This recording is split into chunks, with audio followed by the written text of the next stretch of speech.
दोस्तों, आज हम लोग बात करने जा रहे हैं एक ऐसी महिला मुख्यमंत्री के बारे में जिसने राजनीति के इतिहास में एक और अपना नाम दर्ज किया है। जी हाँ, आज हम लोग बात करेंगे उस महिला मुख्यमंत्री के बारे में जो दिल्ली की चौथी महिला मुख्यमंत्री बनी है। जी हाँ, हम लोग बात करने जा रहे हैं महिला मुख्यमंत्री रेखा गुप्ता के बारे में। वो एक आम लड़की थी जिसने संघर्ष और मेहनत करके आज छोटे गांव से, हरियाणा के छोटे गांव से आई और आज दिल्ली की मुख्यमंत्री बन गई। तो आज हम लोग बात करेंगे कैसे वो एक छोटे गांव से साधारण लड़की होते हुए भी दिल्ली की मुख्यमंत्री बनने का सफर तय किया। क्या आपने कभी सोचा है कि साधारण पृष्ठभूमि से निकलकर इतनी बड़ी उपलब्धियां कैसे हासिल की जा सकती है? रेखा गुप्ता का जन्म 19 जुलाई 1974 को हरियाणा के जुलाना नाम के एक छोटे गांव में हुआ। उनके परिवार के मूल्यों में शिक्षा और मेहनत को बहुत महत्व दिया जाता था। बचपन में हर दिन नई चुनौतियां और छोटी छोटी खुशियां साथ थी। क्या आपके बचपन में भी ऐसे ही सपने थे जिनके लिए आपने मेहनत की हो? एक साधारण पृष्ठभूमि के बावजूद, एक साधारण परिवार के होने के बावजूद भी रेखा ने कभी भी सपने देखने बंद नहीं किए और उन्होंने हमेशा बड़े सपने देखने की ठानी। गांव की सीमाओं से बाहर निकलकर रेखा ने पढ़ाई का सफर शुरू किया।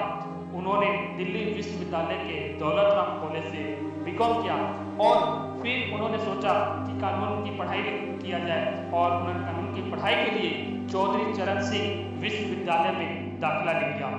कॉलेज में न सिर्फ पढ़ाई की तरफ ध्यान दिया बल्कि पढ़ाई के साथ साथ सामाजिक काम और राजनीतिक में भी उनकी रुचि विकसित होने लगी। उन्होंने कॉलेज में छात्र संघ चुनाव लड़ा और डीएसयू अध्यक्ष बने, जिससे उनके अंदर केवल एक राजनीतिक ही नहीं, एक लीडरशिप की भावना ही जागने लगी। क्या आपने कॉलेज के दिन भी ऐसे थे जब आपने किसी काम में खुद को साबित किया हो? कॉलेज के दिनों में ही रेखा ने यह साबित कर दिया था कि हर चीज आसान है और हर मुकाम हासिल किया जा सकता है अगर आप में एक सच्ची लगन और मेहनत है तो।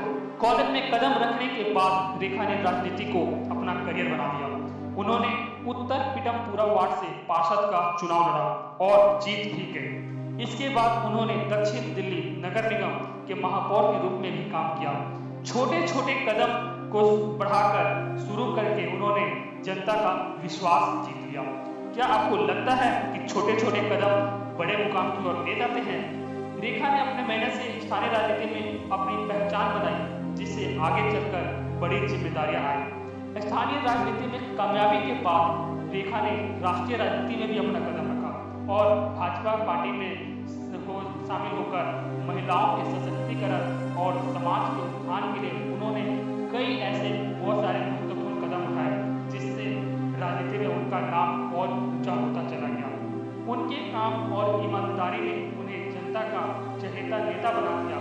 क्या आप भी अपने काम के प्रति इतने मेहनत से जुड़ पाते हैं? उनकी मेहनत ने उन्हें न सिर्फ स्थानीय स्तर पर बल्कि राष्ट्रीय स्तर पर भी पहचान दिलाई।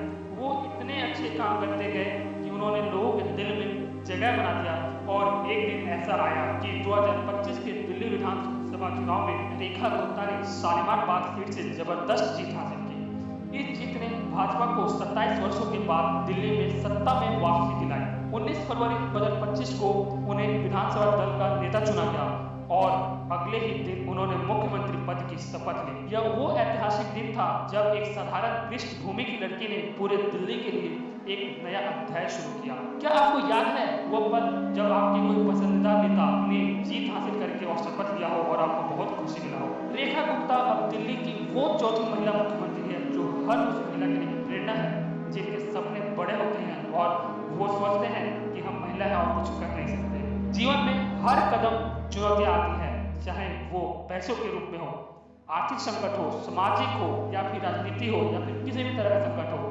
लेकिन रेखा गुप्ता ने इन चुनौतियों का सामना साहस और आत्मविश्वास से किया। उनकी कहानी न केवल राजनीति में बल्कि हर उस व्यक्ति के लिए प्रेरणा है जो कठिनाइयों से लड़कर आगे बढ़ना चाहते हैं। रेखा गुप्ता की कहानी हमें याद दिलाती है कि सपनों की कोई सीमा नहीं होती, कोई रोक टोक नहीं होती। यदि आप में सच्ची लगन और मेहनत से है और आप मेहनत से और सच्ची लगन से काम कर रहे हैं तो कोई भी मुकाम दूर नहीं है, उसे हासिल आसानी से किया जा सकता है। उनकी यात्रा एक प्रेरणा है। एक साधारण लड़की से लेकर दिल्ली के मुख्यमंत्री बनने तक का सफर।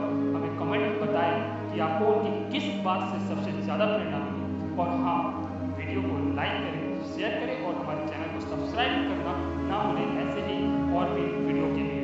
अगर आपको ये कहानी पसंद आई हो तो लाइक, शेयर और सब्सक्राइब जरूर करें। धन्यवाद।